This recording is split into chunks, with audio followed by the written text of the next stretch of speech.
नमस्कार दर्शक बंधु प्रियास किचन ने आपण मानक अनेक अनेक स्वागत। मु आज आपण मानक टिके डिफरेंट स्टाइल रे बनकी देखिबी अंडा आलू तरकारी जोटा कि आपण गरम गरम भात सहित खाइले बहुत बढ़िया लागिबो। आ ऑनेस्टली बहुत ही टेस्टी लगी था तरकारी एकदम होटल रेस्टोरेंट परिका। तेबे आपण टेस्टी अंडा आलू तरकारी रेसिपी को देखिया पई वीडियोटी को फुल वॉच करंतु। आशा करी कि रेसिपीटी आपण मानक भल लागिबो। जदि भल लागिबो तेबे प्लीज लाइक शेयर और सब्सक्राइब करने पे आ पाखर थिबा छोटो bell icon all option click करिवे जहाद्वारा मो अपलोड करथिया हम समस्त वीडियो नोटिफिकेशंस आपण सर्वप्रथमे पाई परिबे। तेबे चलंतु देर न करी फटाफट रेसिपीटी स्टार्ट करनेबा।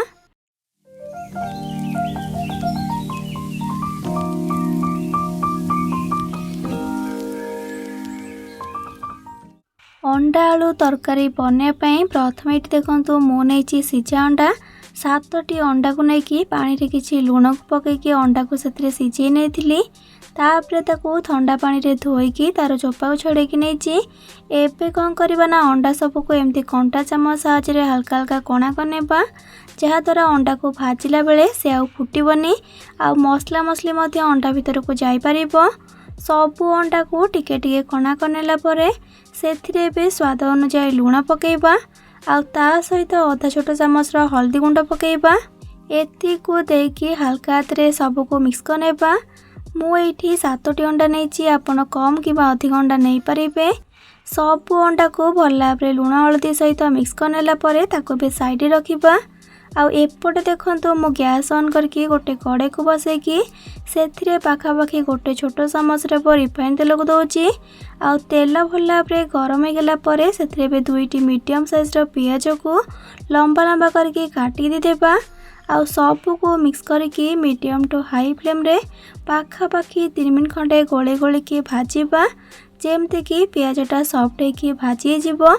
पाखापाखि 3 मिनट खंडे भाजला परे आपण ये देखी पार्छंती पियाजर कंचा बास्ना जाकि पियाज टिके सॉफ्ट होगी भाजी गलानी। पियाज को आमको ये गोल्डन ब्राउन कलर करके भाजी पार नहीं। यहीपरी पियाज भाजी जापर ताको गोटे जगह को काढ़ी नेबा। पियाज सब को भाजी काढ़ी देला परे ताको प्रथमे भल भाव ठंडा करबा आ तापरे ताको मिक्सिंग जार देकी अल्प किछि पानी से देकी बाटिक रखिदेबा।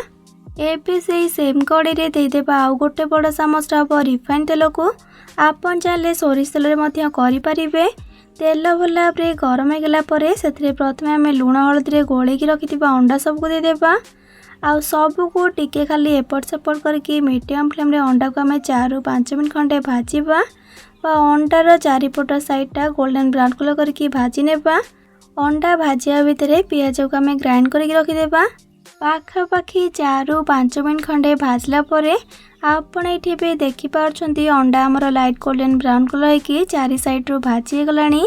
एबे ताको गोटे बाउल को काढ़ी नेबा आउ से तेल रे आउ किछि तेल को देबा जेतु तेल टिके कम थिला सेथि पई तेल भल भाव गरम होगला परे सेथिरे पकेबा गोटे तेजपत्र गोटे सुखला लंका खंडे दालचीनी गोटे गुजराती 4टी लवंग आ 4 ରୁ 5टा गोलमरीच एति को देकी टिके खाली मिसे नेबा। आउ तापरे सेथिरे पकेबा भजा पियाजर पेस्ट को आउ ता सहित 2 बड़ चामच अदा रसुण आ सुखला लंकार बटा को देदेबा। आउ ता सहित अधा छोट चामच हल्दी गुंड पकेबा। एति को देला परे सबको भल भाव मिसे नेबा। आउ मीडियम फ्लेम रे 3 मिनट खंडे गोले गोले की कषिबा जेमती कि सबुर कंचा बास्नाटा चली जीवो। आ मसला टिके खाली कषे कि मसला पानीटा जेमती मरी जीवो।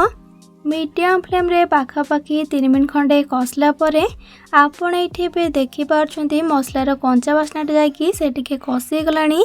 यहीपरी मसला टिके कषी गला परे सेथिरे पकेबा गोटे छोट चामच गरम मसला गुंड आउ ता सहित गोटे बड़ साइज टमाटो को काटिकी पकेबा। आउ कलर पाई गोटे छोट चामच काश्मीरी लंका गुंड पकेबा। आउ स्वाद अनुसार लुण पकेबा। आउ ता सहित अधा कप पानी को देबा जेहेतु सुखिला गुंड मसला देले पानी टिके न देले मसला बहुत जल्दी तल लगे कि पोड़ी जीवो। एबे सबको भल भाव मिक्स करनेबा। आ मिक्स कर सारिकी लो फ्लेम रे पूरा को कवर कर देबा पाखापाखि 5 ରୁ 6 मिनट पाई जेमती कि मसला भल भाव कषेकी तेल छाड़ा आरंभ करिबो। टोटाल को कवर करके छाड़बेनी मझे मझे कवर को काढ़ी मिक्स करथिबे। पाखापाखि 5 ରୁ 6 मिनट पर एबे कवर को काढ़ा। सीरियसली बहुत बढ़िया बास्ना आसला ए स्टेज रे जेहेतु पियाज को भाजिकी पेस्ट करके देइथिले आ अंडा भजा तेल रे तरकारी को बनैचे सेथिपाई एइठी आपण देखि पारछंती मसला हमर कषेकी टमाटो पूरा सिझिकी मसला रे मिसी गलानी। मसला एपरी कषि गला परे सेतिरे 6टी मीडियम साइज रो सिझा आलू को नेकी तार चोपा को छड़ेकी काटिके एथिरे देइची आ ता सहित 2 छोट चामच रो अंडा मसला को देबा। अंडा मसला को निहाती भाव देबे तरकारी टेस्ट बहुत बढ़िया आसीबो। एबे सबको भल भाव मिसई नेबा आ मिसई सारिकी सेमती लो फ्लेम रे आ 3 मिनट खंडे कवर कर देबा जहा द्वारा आलू भी कषिकी मसलार फ्लेवरटा आलू रे आसी जिवो। आगुरु भी मो अंडार बहुत सारा रेसिपी मो चैनल रे अपलोड करिछि। आपण से सब वीडियो को देखिया पई चाहुथिले ए वीडियो तले थिबा डिस्क्रिप्शन बॉक्स रे तार लिंक सब को पाई परिबे। पाखापाखि आ 3 मिनट पर बे कवर को काढ़ा। एइठी आपण एबे देखि पारछंती आलू मसला सब पूरा बढ़िया से कषि गलानी आ तेल देखंतु साइड साइड रो पूरा बाहरी आसलानी। तेल जेतेबेले मसला रू बाहरिबा आरंभ करिवो सेतेबेले जानिबे कि मसलाटा कषि गला बोली। एबे हम एथिरे ग्रेवी पाई पानी ऐड करिबा। एइठी मो 2 ग्लास आ अधा माने 2.5 ग्लास पानी दउची। आपण जेतिकी तरकारी रो कंसिस्टेंसी रखिया पई चाहुथिबे सेही हिसाब रे आपण पानी को देई परिबे।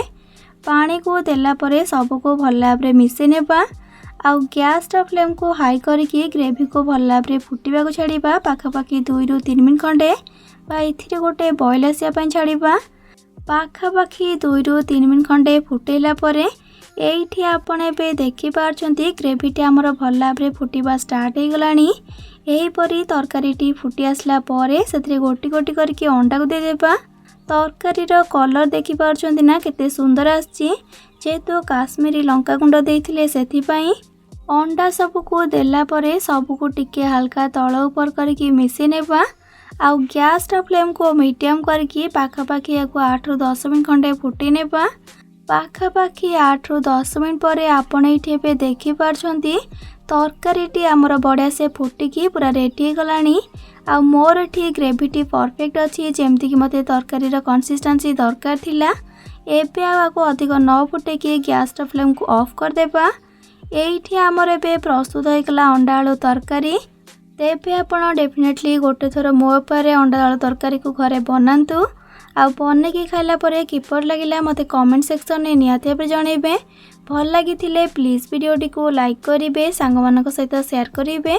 चैनल नुआ थिले प्लीज चैनल को सब्सक्राइब करनेबे।